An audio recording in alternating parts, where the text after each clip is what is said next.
Hi hello ನಮಸ್ಕಾರ. ಯಾರೆಲ್ಲ ಈ ವಿಡಿಯೋನ ನೋಡ್ತಾ ಇದ್ದೀರಾ ಅವರೆಲ್ಲರಿಗೂ ನಮಸ್ಕಾರ. ನಾನು ಕಳೆದ 2 ವಿಡಿಯೋಗಳಲ್ಲೂ ಒಂದೊಂದು ಕಥೆಯನ್ನು ಹೇಳಿದ್ದೆ. ಆ ಕಥೆ ನಿಮ್ಮೆಲ್ಲರಿಗೂ ಇಷ್ಟ ಆಗಿದೆ ಅಂತ ಅಂದ್ಕೋತೀನಿ.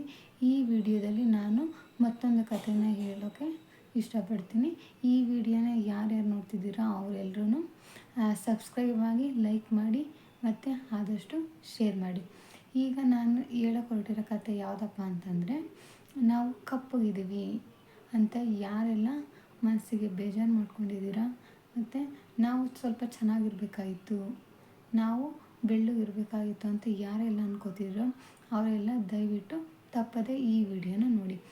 ಏನಪ್ಪ ಇದು ಕತೆ ಅಂದರೆ, ನಾನು ಪೂರ್ವಾಂಗನೆ ಮತ್ತು ಪಶ್ಚಿಮಾಂಗನೆ ಅನ್ನೋ ಒಂದು ಕಥೆನ ಹೇಳ್ತೀನಿ. ಇಲ್ಲಿ ಪೂರ್ವಾಂಗನೆ ಅಂದ್ರೇನು, ಪಶ್ಚಿಮಾಂಗನೆ ಅಂದ್ರೇನು ಅಂತ. ಪೂರ್ವಾಂಗನೆ ಅನ್ನೋರು ಒಬ್ಬರು ಸುಂದರವಾಗಿರೋ ಹುಡುಗಿ. ಸುಂದರವಾಗಿ ಅಂದರೆ ಬೆಳ್ಳಗಿರೋ ಅಂಥ ಹುಡುಗಿ. ಇನ್ನು ಪಶ್ಚಿಮಾಂಗನೆ ಅಂತಂದರೆ ಕಪ್ಪು ಇರೋವಂಥ ಒಂದು ಹುಡುಗಿ.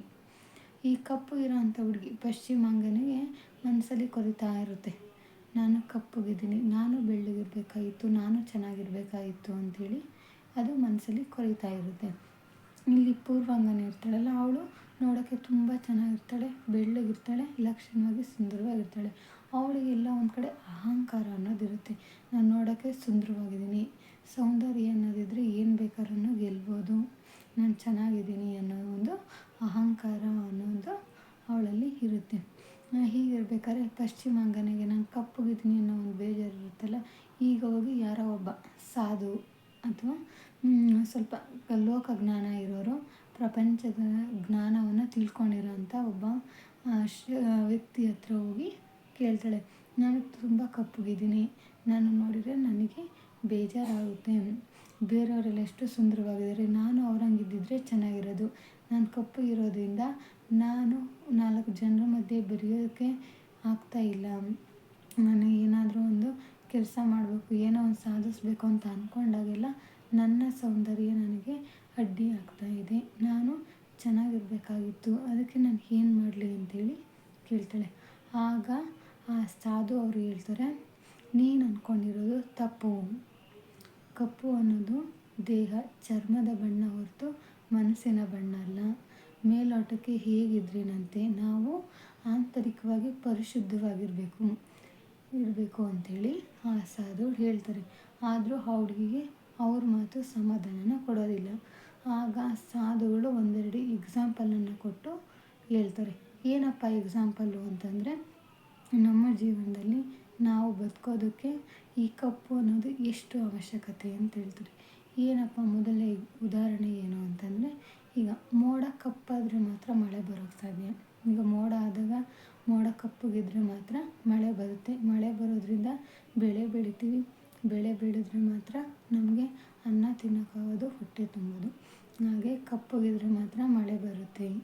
ಅದೇ ರೀತಿ ನಮ್ಮ ಕಣ್ಣಲ್ಲಿ ಈ ಕಣ್ಣಿನ ಗುಡ್ಡೆ ಅಂತ ಹೇಳ್ತೀವಲ್ಲ, ಇದು ಕಪ್ಪಗಿದ್ರೆ ಮಾತ್ರ ನಮಗೆ ಕಣ್ಣು ಕಾಣೋದು. ಅದೇನಾದರೂ ನಮ್ಮ ಕಣ್ಣಿನ ಗುಡ್ಡೆ ಕಪ್ಪು ಬಣ್ಣ ಬಿಟ್ಟು ಬೇರೆ ಯಾವುದಾದ್ರೂ ಬಣ್ಣದಲ್ಲಿದ್ದರೆ ನಮಗೆ ಕಣ್ಣು ಕಾಣ್ತಾ ಇರಲಿಲ್ಲ. ಅದಕ್ಕೋಸ್ಕರ ಕಪ್ಪು ಅನ್ನೋದು ತುಂಬ ಮುಖ್ಯ. ಮತ್ತು ನಾವು ಪ್ರತಿನಿತ್ಯ ದೃಷ್ಟಿ ಬೊಟ್ಟು ಅಂತೇಳಿ ಕಪ್ಪು ಬಣ್ಣನ ಬಳಸ್ತೀವಿ. ಕಾಡಿಗೆ ರೂಪದಲ್ಲಿ, ಐಟೆಕ್ಸ್ ರೂಪದಲ್ಲಿ ಕಪ್ಪು ಬಣ್ಣವನ್ನು ಬಳಸ್ತೀವಿ. ಅದಕ್ಕೋಸ್ಕರ ಕಪ್ಪು ಬಣ್ಣ ತುಂಬ ಶ್ರೇಷ್ಠವಾದದ್ದು. ನೀನು ಯಾಕೆ ನಾನು ಕಪ್ಪಗಿದ್ದೀನಿ ಅಂಥೇಳಿ ನೊಂದ್ಕೋತೀಯ? ಕಪ್ಪು ಅನ್ನೋದು ದೇಹದ ಮೇಲಿನ ಬಣ್ಣ ಹೊರತು ಮನಸ್ಸಿನ ಬಣ್ಣ ಅಲ್ಲ. ಹಿಂದಿನ ಕಾಲದಲ್ಲಿ ಬಣ್ಣಕ್ಕಿಂತ ಮತ್ತು ದೈಹಿಕ ಸೌಂದರ್ಯಕ್ಕಿಂತ ಆಂತರಿಕ ಸೌಂದರ್ಯಕ್ಕೆ ಹೆಚ್ಚಿನ ಮೌಲ್ಯ ಇದೆ. ಆದ್ದರಿಂದ ನೀನು ದಯವಿಟ್ಟು ನೊಂದ್ಕೋಬೇಡ. ಮತ್ತು ಇನ್ನೂ ಒಂದು ವಿಷಯ ಅಂದರೆ, ಕಪ್ಪಗಿರೋರಿಗೆ ಬೇಗ ಕಾಯಿಲೆಗಳು ಬರೋದಿಲ್ಲ.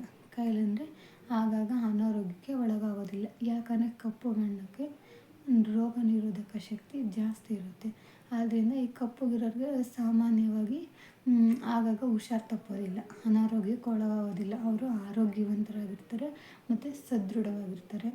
ಹಾಗಾಗಿ ನೀನು ಕಪ್ಪಗಿದ್ದೀನಿ ಅಂತ ಯಾವುದೇ ಕಾರಣಕ್ಕೂ ನೊಂದ್ಕೋಬೇಡ, ಹಿಂಜರಿಬೇಡ.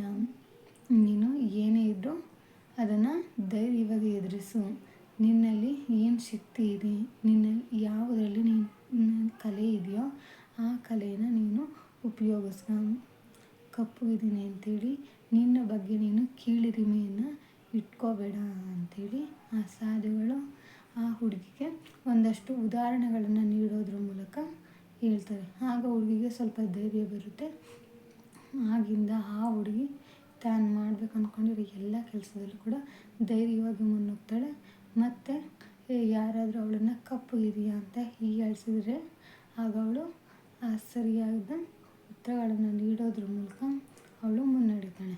ಈಗ ನಿಮಗೆಲ್ರಿಗೂ ಗೊತ್ತಿರಬೇಕು, ಈ ಸುಮಾರು ವರ್ಷಗಳ ಹಿಂದೆ ವರ್ಣಭೇದ ನೀತಿ ಅಂತ ಒಂದಿತ್ತು. ಆಗ ಈ ಬೆಳ್ಳಗಿರೋರು ಕಪ್ಪುಗಿರೋರನ್ನ ಸ್ವಲ್ಪ ಅವ್ರ ಬಗ್ಗೆ ಏನು ಅವಮಾನ ರೀತಿ ಮಾತಾಡೋದು, ಅವ್ರಿಗೆ ಅವಮಾನ ಮಾಡೋದು, ಅವ್ರನ್ನ ಸೇರದೇ ಇರೋದು ಅದೆಲ್ಲ ನಡೀತಿತ್ತು. ಆಗ ಒಂದಷ್ಟು ಹೋರಾಟಗಳೆಲ್ಲ ನಡೀತು, ಕಾನೂನು ಪ್ರಕಾರ ಹೋರಾಟಗಳು ನಡೀತು. ಮತ್ತು ನೆಲ್ಸನ್ ಮಂಡೇಲಾ ಅಂತ ನಿಮಗೆ ಗೊತ್ತಿರಬೇಕು, ಅವರು ಈ ವರ್ಣಭೇದ ನೀತಿ ವಿರುದ್ಧ ಹೋರಾಡ್ತಾರೆ. ಎಷ್ಟೋ ಸಲ ಜೈಲಿಗೂ ಕೂಡ ಹೋಗಿ ಕೊನೆಗೆ ಅದರಲ್ಲಿ ಆ ಕೇಸಲ್ಲಿ ಅವರು ಗೆಲ್ತಾರೆ. ಈಗ ಎಲ್ಲೋ ಅಷ್ಟಾಗಿ ಕಂಡು ಬರೋದಿಲ್ಲ. ಕಪ್ಪು ಬಿಳುಪು ಅನ್ನೋದು ಎಲ್ಲ ಸಹಜ ಆಗಿದೆ. ಮುಂಚೆಯಷ್ಟು ಈಗ ಯಾರು ಅದ್ರ ಬಗ್ಗೆ ತಲೆ ಕೆಡಿಸ್ಕೊಳೋದಿಲ್ಲ. ಮತ್ತು ಎಲ್ರಿಗೂ ಕೂಡ ಸಮಾನತೆಯಿಂದ ಕಾಣ್ತಾರೆ. ಇದು ಈಗ ಪ್ರಸ್ತುತ ನಡೀತಾ ಇದೆ. ಇನ್ನು ಮುಂದೆ ಕೂಡ ಇದು ಹಾಗೆ ಕಂಟಿನ್ಯೂ ಆಗಬೇಕು. ಇಲ್ಲಿ ವರ್ಣಭೇದ ನೀತಿ ಅನ್ನೋದು ಹೋಗಬೇಕು. ಮೇಲೋಟಕ್ಕೆ ಹೇಗಿದ್ದಾರೆ ಅನ್ನೋದನ್ನು ಬಿಟ್ಟು ಅವರು ಆಂತರಿಕವಾಗಿ ಹೇಗಿದ್ದಾರೆ, ಅವ್ರ ಗುಣ ಹೇಗಿದೆ ಅನ್ನೋದನ್ನು ನಾವು ಮೊದಲು ನೋಡಬೇಕು. ಈಗಿನ ಕಾಲದಲ್ಲಿ ಎಷ್ಟೋ ಮದುವೆ ವಿಷಯಕ್ಕೆ ಬಂದರೆ ಈ ಹೆಣ್ಣು ಸಿಗೋದು ತುಂಬ ಕಷ್ಟ ಇದೆ. ಅದಕ್ಕೆ ನಾನು ಯಾರು ಮದುವೆ ಆಗಿಲ್ವೋ ಅಂಥ ಗಂಡು ಮಕ್ಕಳಿಗೆ ಮತ್ತು ಯಾರೆಲ್ಲ ಮದುವೆ ಆಗಿಲ್ವೋ ಅಂಥ ಹೆಣ್ಮಕ್ಳಿಗೆ ಹೇಳೋದೇನೆಂದರೆ, ದಯವಿಟ್ಟು ಬಾಹ್ಯ ಸೌಂದರ್ಯವನ್ನು ನೋಡಬೇಡ್ರಿ. ಅವ್ರು ನೋಡೋಕ್ಕೆ ಹೇಗಿದ್ದಾರೆ ಅನ್ನೋದನ್ನು ಬಿಟ್ಟು ಆಂತರಿಕವಾಗಿ ಅವ್ರು ಹೇಗಿದ್ದಾರೆ, ಅವ್ರ ಗುಣ ಹೇಗಿದೆ ಅನ್ನೋದನ್ನು ನೋಡಿ ಅಂಥವ್ರನ್ನ ಆಯ್ಕೆ ಮಾಡಿಕೊಂಡು ಮದುವೆ ಆಗಿ. ಮತ್ತು ಇನ್ನೊಂದು ವಿಷಯ ಏನಂದರೆ, ನಿಮ್ಮ ಜೀವನದಲ್ಲಿ ನೀವೇ ಅಂತಲ್ಲ, ಎಲ್ಲ ಪ್ರತಿಯೊಬ್ಬರು ಕೂಡ ಅವರವ್ರ ಜೀವನದಲ್ಲಿ ತುಂಬ ಚೆನ್ನಾಗಿರೋರನ್ನ ನೀವು ಮದುವೆ ಆಗಬೇಡಿ. ಜೀವನನ ಯಾರು ಚೆನ್ನಾಗಿಡ್ತಾರೋ ಅವ್ರನ್ನ ಮದುವೆ ಆಗಿ ಅಂತ ಹೇಳ್ತಾ ನಾನು ಈ ವಿಡಿಯೋನ ಈಗ ಸ್ಟಾಪ್ ಮಾಡ್ತಾಯಿದ್ದೀನಿ. ಈ ಕತೆ ನಿಮಗೆಲ್ಲ ಅರ್ಥ ಆಗಿದೆ ಮತ್ತು ಇಷ್ಟ ಆಗಿರುತ್ತೆ ಅಂತ ಅಂದ್ಕೊತೀನಿ. ದಯವಿಟ್ಟು ಯಾರೆಲ್ಲ ಕಪ್ಪಗಿದ್ದೀರೋ ಅವ್ರು ಯಾರು ನಾನು ಕಪ್ಪಗಿದ್ದೀನಿ ಅಂತೇಳಿ ನೊಂದ್ಕೋಬೇಡಿ, ಅದನ್ನು ಹೆಮ್ಮೆಯಿಂದ ಹೇಳ್ಕೊಳ್ಳಿ. ಎಲ್ರಿಗೂ ನಮಸ್ಕಾರ. ಜೈ ಹಿಂದ್, ಜೈ ಕರ್ನಾಟಕ ಮಾತೆ.